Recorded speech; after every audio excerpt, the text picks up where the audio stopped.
Bonsoir à toutes et à tous. Déjà, je voudrais remercier Christophe et toute l'équipe du musée de la Villa Loupian pour leur invitation. Voilà, à présenter les résultats de notre dernier programme de recherche sur le site d'Ambrussom.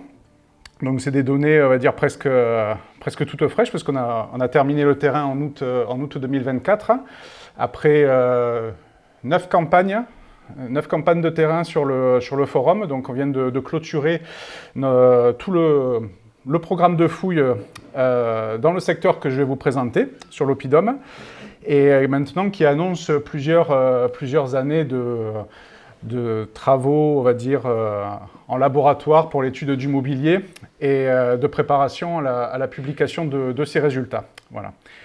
Donc c'est un projet de recherche qu'on a initié en 2016, voilà, et que toute une équipe du labo de Montpellier, le labo archéologie des sociétés méditerranéennes, basé à Montpellier, l'université Paul Valéry, et évidemment en association aussi avec l'association des Amis d'Ambrussom, qui est porteuse du projet, le ministère de la Culture, le département de l'Hérault, la région Occitanie, Mosaïque Archéologie, et l'agglo de Lunel et la ville de Lunel.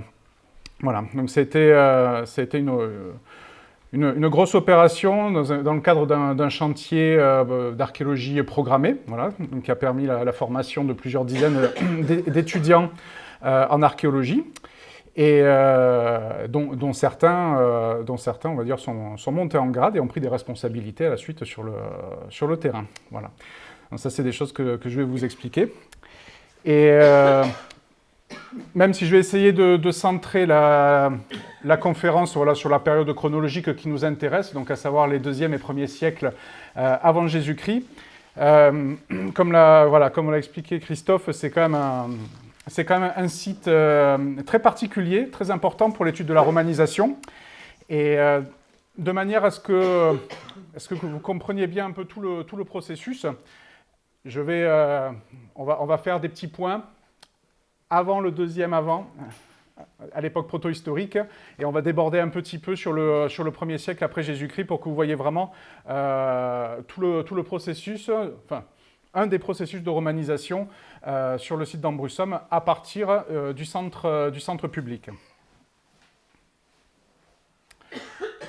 Donc le site d'Ambrussom, donc on est pile entre Nîmes et Montpellier. Voilà, donc c'est les petites étoiles bleues que vous voyez ici. Dans la vallée du Vidôle, donc ce fleuve méditerranéen, ce fleuve côtier que je pense que vous connaissez tous, qui est célèbre pour ses crues pouvant être violentes, les célèbres vidourlades, comme on les appelle par chez nous. Voilà, donc c'est typiquement un fleuve à régime méditerranéen qui traverse un peu tout le système méditerranéen, et spécifiquement languedocien, à savoir des zones de basse et de moyenne montagne au pied des Cévennes, et il dévale petit à petit toutes les collines calcaires pour ensuite aller se jeter dans la mer au niveau du Grau-du-Roi, après avoir traversé toute la plaine littorale. Et le site d'Ambrussom est situé vraiment à une position stratégique, puisqu'il est vraiment situé à la jonction entre la plaine littorale et les premières collines, ce qui lui confère une situation particulière avec une domination sur une partie de l'arrière-pays et sur le littoral.